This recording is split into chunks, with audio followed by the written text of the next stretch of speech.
I have some dough here that's been mixing in the mixer for about 3 minutes, and it's not quite fully developed. But what I want to show you is an old baker's trick called pulling a window pane.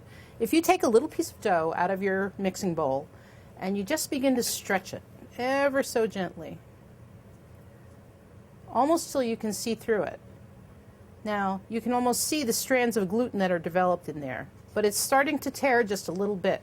This dough is not quite ready. So I'm going to put it back in the mixing bowl and I'm going to let it go for another 2 minutes.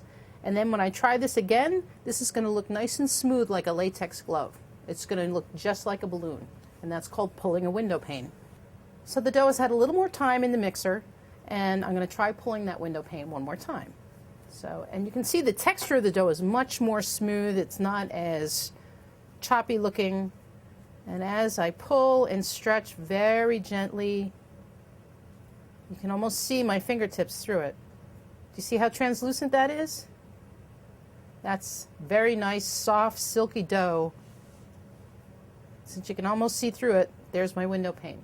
And this dough is ready to work with.